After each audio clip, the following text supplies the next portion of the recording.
آنے کی ترتیب ہے دنیا میں، لیکن واپسی جانے کی کوئی ترتیب نہیں ہے۔ آپ سب یقینی طور پر دعا کرنے کے لیے جمع ہوئے ہیں، صحیح ہے؟ بولے تو صحیح ہے۔ ہم سب کس لیے آئے ہیں؟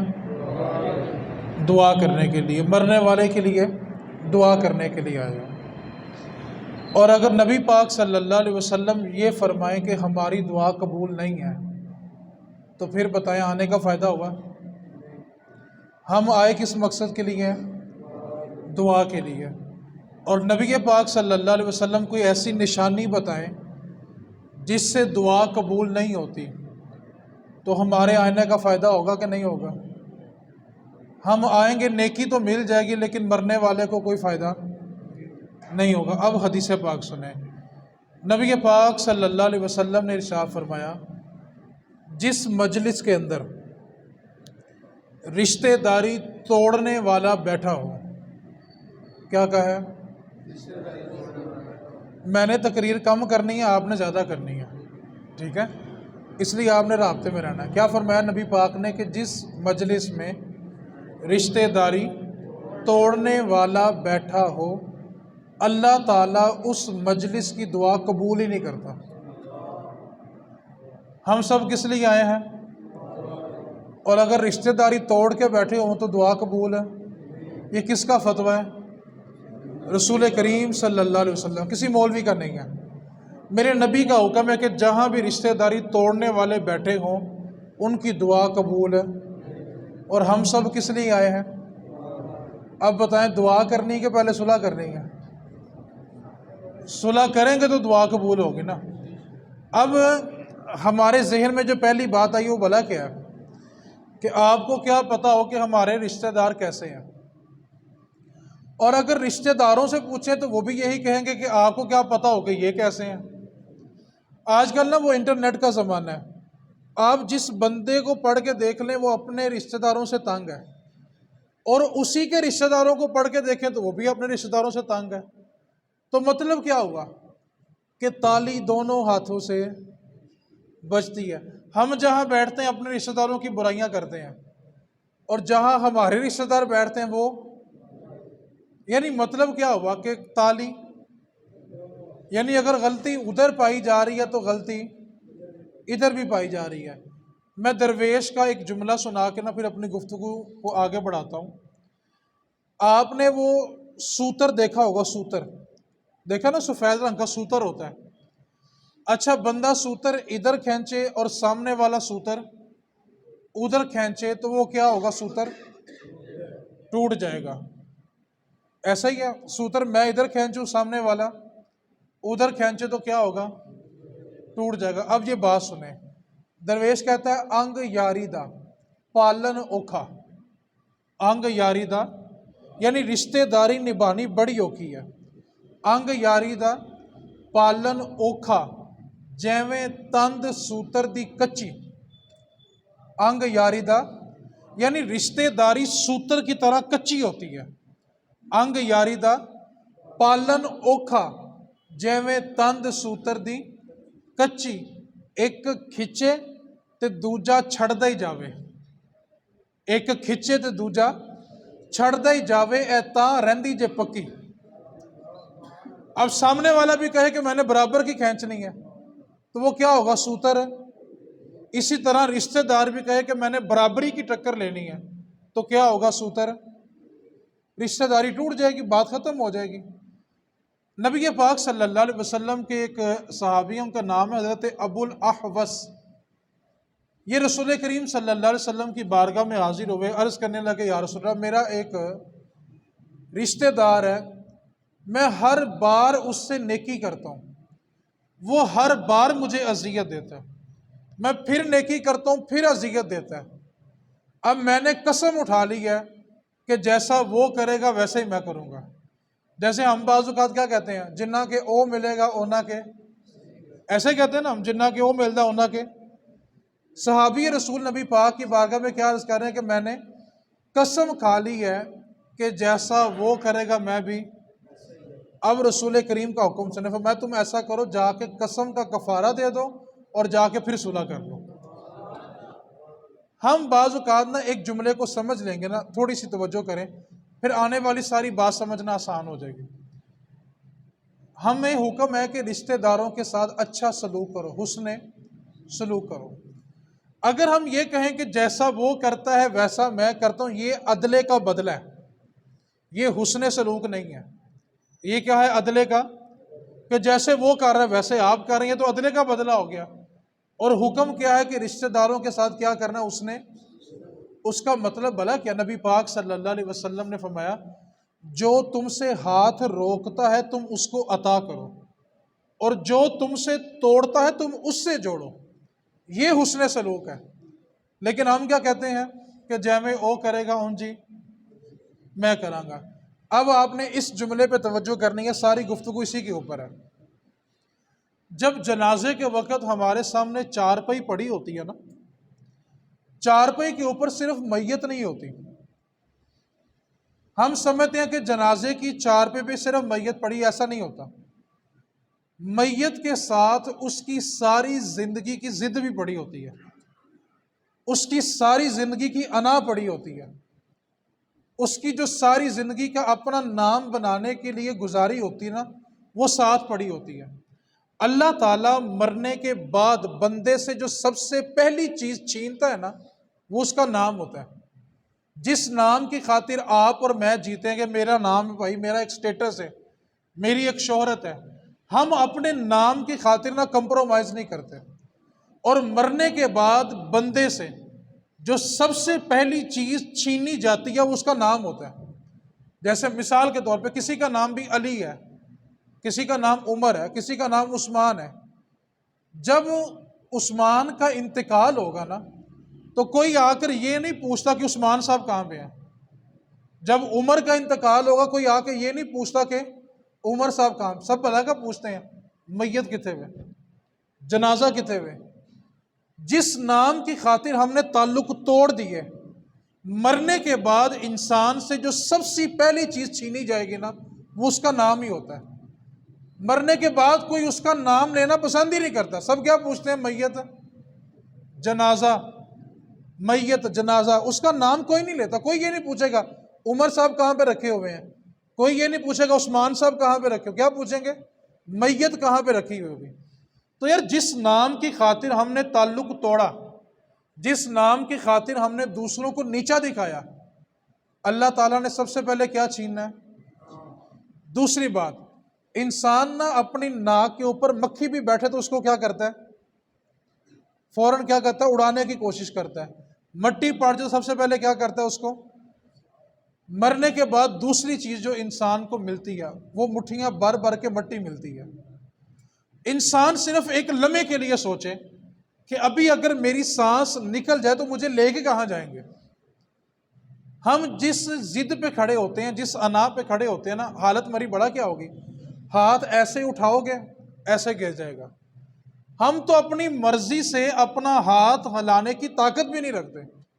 آپ جتنے مرضی بڑے ڈاکٹر ہوں، انجینئر ہوں، آپ کا ذہن بہت چلتا ہو، لیکن ایک وقت آئے گا آپ تنہا رہ جائیں گے، اور حالت بھلا کیا ہوگی؟ آپ سے کوئی آگے پوچھے گا نا سناؤ کی حال ہے، آپ بھلا کیا کریں گے؟ میں کیا کروں گا؟ آپ سے کوئی پوچھے گا طبیعت ٹھیک، آپ کیا کریں گے؟ عہدہ کرم ہے، بول بھی نہیں سکیں گے۔ آج ہم حاضر جوابی میں سب سے آگے ہیں، ہم سے کوئی سوال کرے تو جواب فوراً نازل ہوتا ہے، لیکن ایک وقت آنے والا ہے تب کیا ہوگا؟ لوگ ہم سے پوچھیں گے بتاؤ تمہارا کیا حال ہے، اور ہم جواب کیسے دیں گے؟ اللہ تعالیٰ بندے سے بولنے کی طاقت بھی چھین لیتا ہے۔ اب تصور تو کریں کہ انسان نے اپنا نام کمایا، حاضر جوابی دینے میں رشتہ داروں کو پیچھے چھوڑ دیا، اپنے آپ کو سب سے بچا کے رکھا، اللہ نے نام بھی چھین لیا، بولنے کی طاقت بھی چھین لی، اور لا کر ہمیں مٹی کے اندر دفن کیا۔ صرف جنازے کے ساتھ میت نہیں ہوتی، اس کی ضد بھی ہوتی ہے، انا بھی ہوتی ہے۔ ساری زندگی جو آپس میں بولتے نہیں ہیں نا، وہ بعد میں جنازے کی چارپی ہلا ہلا کے بلا کے کہتے ہیں تو بولتا کیوں نہیں؟ یار جب وہ بول سکتا تھا تب آ کے اس کو پوچھتے کہ تم کیوں نہیں بولتے؟ ہماری بے حسی کی انتہا کیا ہو گئی؟ ہم مرنے والے سے پوچھ رہے ہیں کہ تو بولتا کیوں نہیں ہے؟ ساری زندگی اس کے پاس بولنے کی طاقت تھی، تب تو سگے بھائی نے آ کے اسے پوچھا ہی نہیں کہ تو بولتا کیوں نہیں۔ سگی بہن سے جا کے ہم نے پوچھا ہی نہیں ہے کہ تو بولتی کیوں نہیں ہے۔ اور جب جنازے پہ چارپائی کے اوپر میت پڑی ہو تو ہم کیا پوچھتے ہیں؟ تو بولتا کیوں نہیں؟ یار اب تو وہ بول سکتا ہی نہیں ہے۔ تو سب سے پہلی بات کیا کہ ایک کھچے تے دوجا پھر بولیں چھڑ دے جاوے اے تاں رہندی جے پکی۔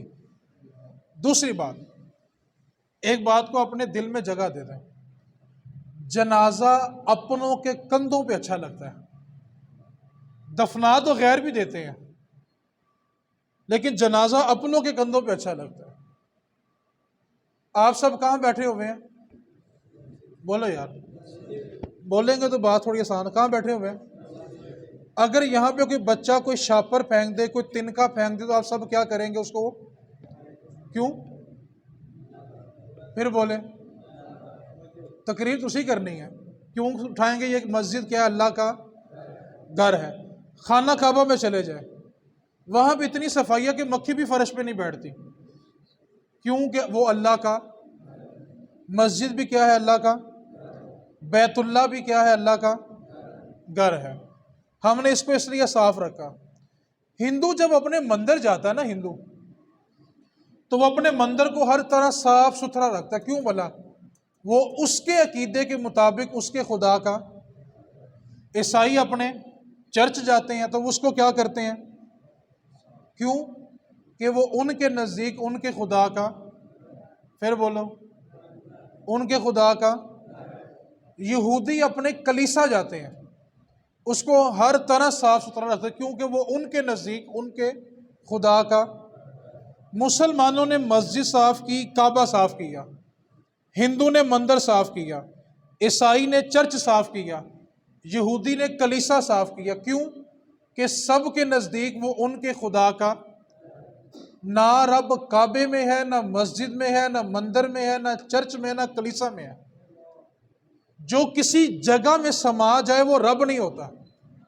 یہ جو ہم جملہ بولتے ہیں نا خدا ہر جگہ موجود ہے، یہ جملہ بولنا کفر ہے، کیونکہ جو جگہ میں سما جائے وہ رب نہیں ہوتا، اور رب ہوتا ہی وہ ہے جو جگہ سے پاک ہوتا ہے۔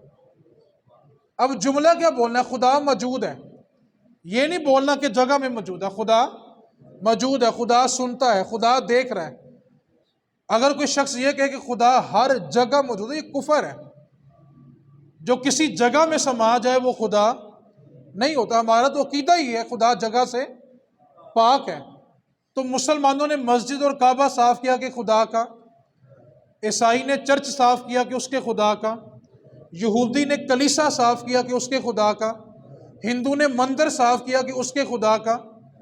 رب نہ مسجد میں ہے، نہ کعبے میں ہے، نہ مندر میں ہے، نہ چرچ میں ہے، نہ کلیسا میں ہے۔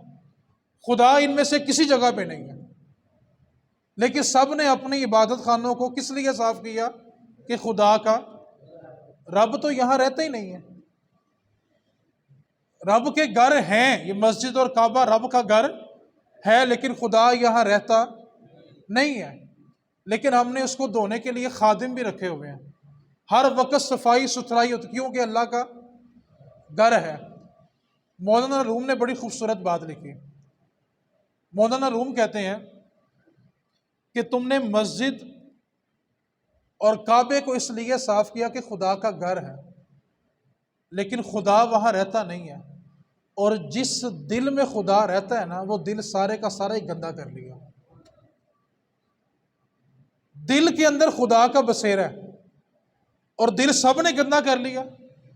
مولانا رومی اگلی بات لکھتے ہیں کہ کہا تم کعبے کا چکر اس لیے لگاتے ہو، وہاں سے ابراہیم اور اسماعیل گزرے ہیں، انہوں نے کہا کہ آؤ بیت اللہ کا طواف کرو، تو تم بیت اللہ کے چکر اس لیے لگاتے ہو، وہاں سے ابراہیم اور اسماعیل گزرے ہیں، اور دل کو صاف اس لیے کرو کہ یہاں سے رب کا گزر ہے۔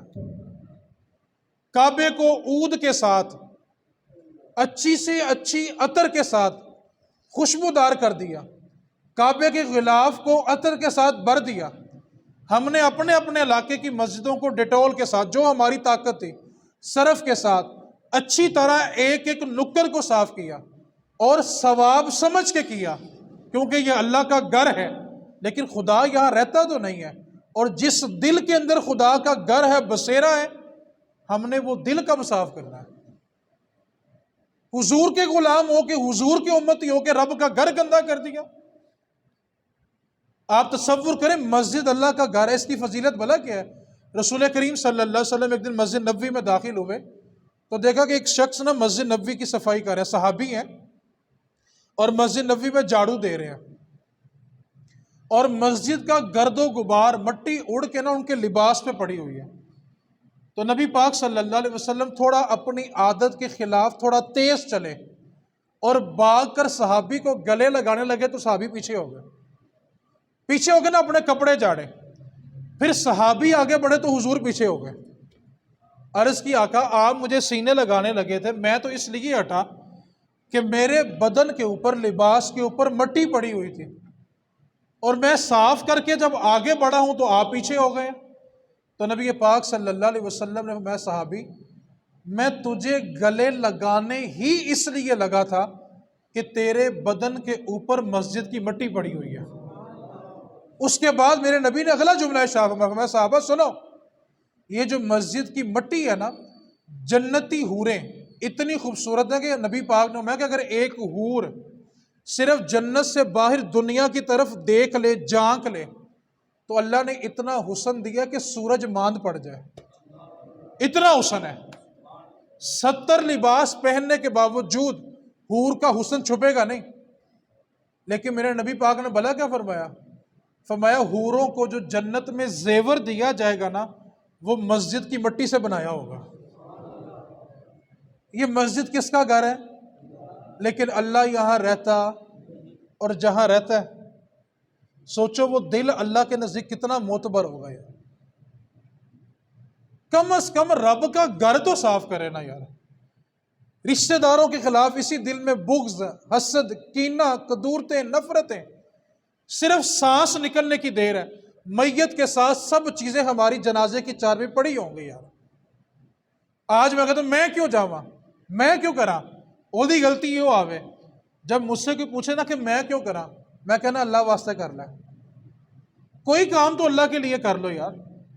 ہم بلا کے جاتے ہیں جتنا میں کرتا ہوں اتنا مجھے بدلہ بھی ملے، جتنا میں نبھاتا ہوں اتنا اگلا بھی۔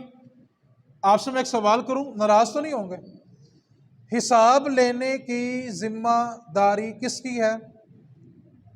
حساب کس نے لینا ہے؟ پھر بولے تو آپ یہ ذمہ داری اپنے کندھوں پہ کیوں ڈال رہے ہیں؟ ہم کہتے ہیں کہ دنیا میں حساب کر کے جائیں گے۔ میرا ایک سوال ہے، اگر ہر چیز کا حساب دنیا میں ہی ہونا ہوتا، اگر ہر چیز کا حساب دنیا میں ہی ہونا ہوتا تو یوم الحساب کیوں ہوتا؟ یوم الحساب رکھا کس لیے تھا؟ کہ اگر کسی کے ساتھ کچھ ظلم، کوئی زیادتی ہو جائے تو رب کی بارگاہ ہے نا، اس کا ترازو ہے نا، میزان ہے نا، قیامت کا دن ہے نا۔ لیکن ہم کیا کہتے ہیں؟ آج رشتہ داری ٹوٹی بھلا کیوں؟ تعلق بگڑے بھلا کیوں؟ ہم نے یوم الحساب دنیا کو بنایا ہوا ہے۔ میرا ایک سوال ہے، کبھی زندگی میں کوئی ایک نیکی ایسی کی ہے جو صرف اللہ کے لیے ہو، جس کو کرنے کے بعد دل میں یہ خیال بھی نہ آیا ہو کہ یار میں نے یہ نیکی کی ہے، مجھے بدلہ بھی ملا ہے؟ اگر نہیں کی تو کر لو، قیامت میں جب پھنس جاؤ نا تو اللہ کی بارگاہ میں عرض کرنا، مالک یہ کام میں نے صرف تیرے لیے کیا تھا، آج مجھے اس کا بدلہ دے دے۔ تو نیکی کب ہوتی ہے؟ جب دوسرا آپ سے نہیں نبھا رہا اور آپ اس سے نبھائیں۔ جتنا وہ کرے گا اتنا آپ کرو گے، تو یہ عدلے کا بدلہ۔ 2 حدیثیں رہ گئی، گفتگو مکمل ہو گئی ہے، دونوں حدیثیں بڑی توجہ سے سننی ہے۔ نبی پاک صلی اللہ علیہ وسلم کے ایک صحابی تھے، عبداللہ بن عمر رضی اللہ تعالی عنہ۔ آپ فرماتے ہیں کہ ہم رسول کریم کی بارگاہ میں بیٹھے ہوئے تھے، جس نے یہ 2 حدیثیں یاد کر لی اس کو گفتگو سمجھ آ جائے گی۔ کہتے ہیں کہ اچانک نبی پاک صلی اللہ علیہ وسلم نے، میں صحابہ، ابھی جو شخص مسجد کے دروازے سے داخل ہوگا نا وہ جنتی ہے، کہتے ہیں ہم بڑے خوش ہوئے، کس کی قسمت جاگی کہ حضور نے جنت ہی دے دی گیا۔ کہتے تھوڑی دیر گزری کہ ایک بوڑھے صحابی رسول تھے، سفید بال تھے اور داڑھی سے وضو کے قطرے ٹپک رہے تھے۔ ہم دیکھتے رہے اور خوش ہوتے رہے، دیکھتے رہے، خوش ہوتے رہے۔ کتنے خوش نصیب ہیں کہ نبی پاک صلی اللہ علیہ وسلم نے آنے سے پہلے جنت دے دی ہے۔ کہتے ہیں اگلا دن تھا، پھر نبی پاک صلی اللہ علیہ وسلم نے فرمایا صحابہ ابھی جو شخص آئے گا نا وہ بھی جنتی ہے۔ کہتے ہیں ہم پھر انتظار کرنے لگے، آج کس کی قسمت جاگی؟ کہتے ہیں حیرت کی انتہا نہ رہی جب دیکھا کہ کل والے صحابی پھر آ گئے ہیں۔ کہتے ہیں تیسرا دن پھر نبی پاک نے یہ حکم دیا کہ صحابہ ابھی جو شخص آئے گا نا وہ بھی جنتی ہے۔ کہتے ہیں ہم حیران رہ گئے کہ جو 2 دن پہلے آئے تھے تیسرے دن وہی صحابی آئے۔ کہتے ہیں جب رسول اللہ کی مجلس ختم ہو گئی نا، عبداللہ بن عمر کہتے ہیں کہ میں نے نا اس بزرگ صحابی کا نا یہ دامن پکڑ لیا اور نیت یہ تھی کہ جا کر دیکھوں یہ کون سا ایسا کام کرتے ہیں کہ نبی پاک صلی اللہ علیہ وسلم نے ان کو 3 مرتبہ جنت دی ہے۔ اور میں نے ان سے کہا کہ میری نا اپنے والد کے ساتھ کچھ ناراضگی ہو گئی ہے، تو اگر آپ مجھے اپنے گھر میں کچھ دن کا مہمان رکھ لیں تو بڑی مہربانی ہوگی۔ عرب لوگ بڑے مہمان نواز ہوتے ہیں۔ انہوں نے کہا ٹھیک ہے آ جاؤ۔ عبداللہ بن عمر فرماتے ہیں کہ میں ان کے ساتھ ان کے گھر چلا گیا، معمول کی نمازیں انہوں نے پڑھی، معمول کی نمازیں میں نے پڑھی۔ رات کو وہ بھی سو گئے، میں بھی سو گیا، کوئی خاص عمل نظر نہ آیا۔ اگلے دن اٹھا تو میں نے کہا کہ آپ مجھے 1 دن کا مہمان اور رکھ لیں، آپ کی بڑی مہربانی ہوگی۔ انہوں نے 1 دن کا مہمان اور رکھا، معمول کی نمازیں ان کی تھیں، معمول کی نمازیں میری تھیں، کوئی خاص بات نظر نہ آئی۔ کہا جب تیسرا دن ہوا تو میں نے ان سے کہا بس آج آخری دن رکھ لیں، کل میں چلا جاؤں گا۔ کہتے جب تیسرا دن بھی بیت گیا تو میں نے ان سے کہا کہ میری نا اپنے والد سے کوئی ناراضگی نہیں ہوئی، اصل بات یہ تھی کہ 3 دن لگاتار جب آپ بارگاہ رسالت میں حاضر ہوئے تو آپ کے آنے سے پہلے نبی پاک نے آپ کو 3 دن لگاتار جنت دی تھی۔ میں صرف یہ دیکھنے آیا تھا کہ آپ کون سا عمل کرتے ہیں کہ 3 بار آپ کو جنت مل گئی ہے۔ تو انہوں نے جو جواب دیا نا وہ شاید میرے جیسے نکمے کے لیے تھا۔ فرمانے لگے اے عمر کے بیٹے عبداللہ، تو نے 3 دن بڑی محنت کی ہے وہ عمل دیکھنے کے لیے جس کی بدولت نبی پاک نے مجھے 3 مرتبہ جنت دی ہے۔ کہا اے عبداللہ ابن عمر، جو نمازیں میں نے پڑھی وہ تو نے بھی پڑھی، تو بھی سو گیا تھا میں بھی سو گیا تھا، لیکن جس عمل کی وجہ سے مجھے 3 بار جنت ملی ہے نا وہ عمل یہ ہے کہ میرے دل میں کسی مسلمان کے لیے بغض نہیں ہے، میرا دل ہر مسلمان کے لیے صاف ہے، اور میں رات کو سونے سے پہلے یہ کہہ کے سوتا ہوں اے اللہ میں نے تیری ساری مخلوق کو معاف کیا تو مجھے معاف کر دے۔ یہ وہ وظیفہ ہے جس کی وجہ سے میرے نبی پاک نے مجھے 3 مرتبہ جنت کی بشارت دی ہے۔ ہم ایک فیصلہ تو کریں، ہم کہتے ہیں اسی انہوں معاف نہیں کرنا باقی سب نوں کر دیں گا۔ سوچو اگر رب نے کہا کہ میں نے سب کو معاف کیا تجھے نہیں کرنا، کس کے در پہ جاؤ گے یار؟ قیامت کے دن رب نے ٹھکرا دیا تو کس کی بارگاہ میں جاؤ گے یار؟ ہم کہتے ہیں کہ جی اس نے بڑا ظلم کیا، معاف کرنے سے نا بندے کو سکون ملتا ہے، جو چاہتا ہے نا مجھے سکون چاہیے وہ معاف کر کے سیکھے۔ حدیث پاک کو توجہ سے اب سمجھنا ہے، میرے نبی پاک صلی اللہ علیہ وسلم نے میری طرف دیکھیں گے تو حدیث سمجھ آئے گی۔ جہاں بھی پل صراط ہے نا وہ جہنم کے اوپر رکھا جائے گا۔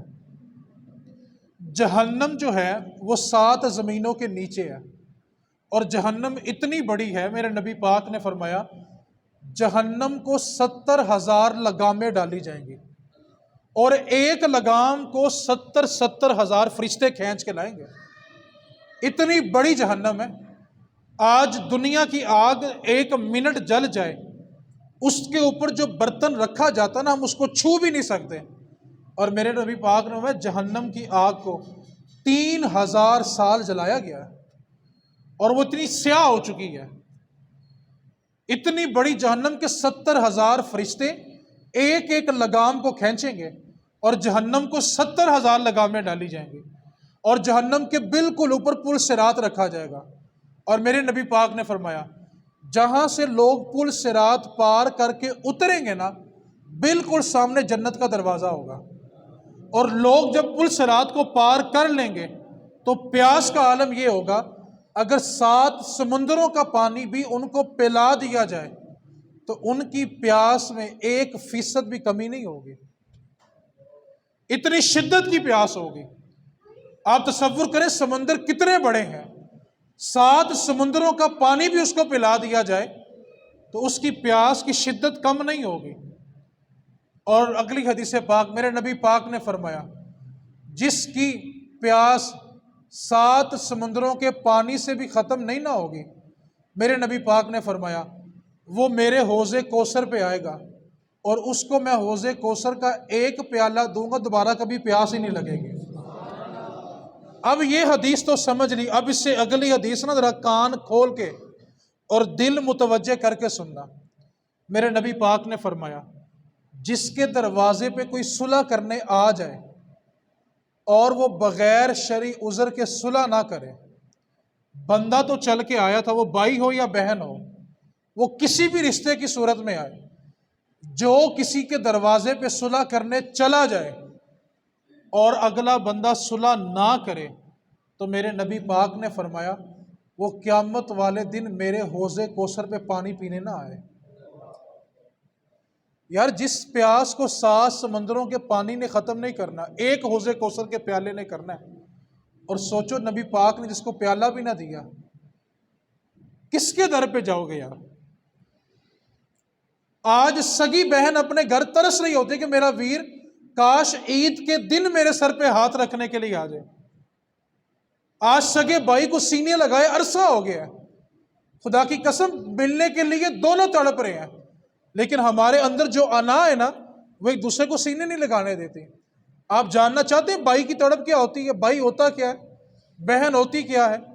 آپ جا کر صرف اس کو سینے لگائیں، نہ آپ کچھ بولیں گے نہ وہ کچھ بولے گا، لیکن آنسو دونوں کے نہیں رکیں گے۔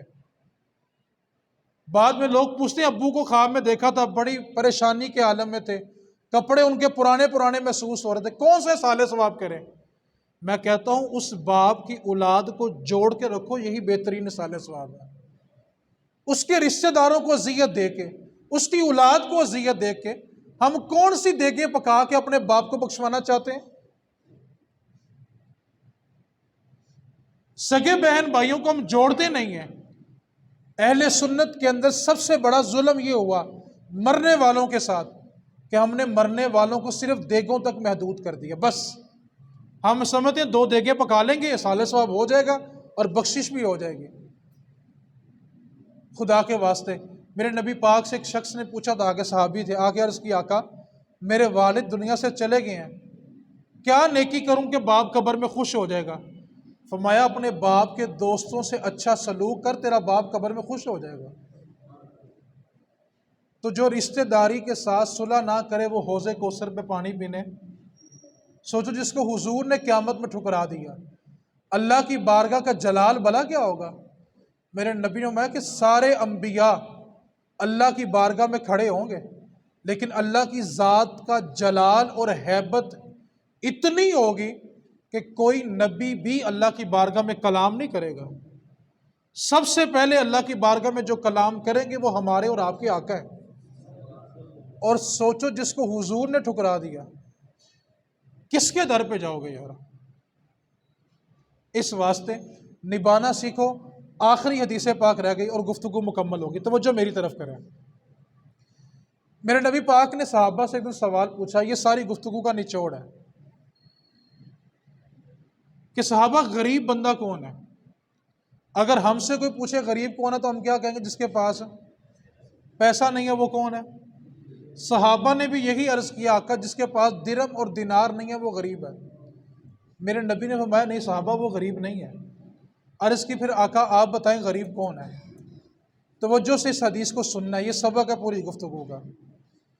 میرے نبی پاک نے فرمایا صحابہ ایک شخص نا قیامت والے دن میدان محشر میں آئے گا، اور جب وہ میدان محشر میں داخل ہوگا نا تو اس کے ساتھ ساتھ نیکیوں کے پہاڑ چلیں گے، اتنی نیکیاں کہ لمبے لمبے پہاڑ ہوں گے اس کی نیکیوں کے۔ صحابہ بڑے حیران ہوئے، یہ بندہ بھی غریب ہے؟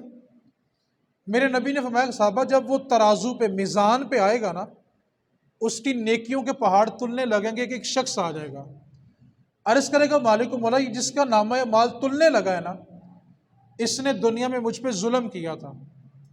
اللہ فرمائے گا فرشتوں ایک پہاڑ اس کو دے دو۔ دوسرا بندہ ہے گا مالک اس نے میرا حق کھایا تھا، فرمائے گا رب فرمائے گا فرشتوں ایک پہاڑ اس کو دے دو۔ میں حدیث کا صرف مفہوم بیان کر رہا ہوں۔ میرے نبی پاک نے فرمایا کہ لوگ آتے رہیں گے، مطالبہ کرتے رہیں گے، نیکیوں کے پہاڑ ختم ہو جائیں گے، لیکن مطالبہ کرنے والے لوگ ختم نہیں ہوں گے، پہاڑ ختم ہو جائیں گے۔ عرض کیا آقا پھر کیا ہوگا؟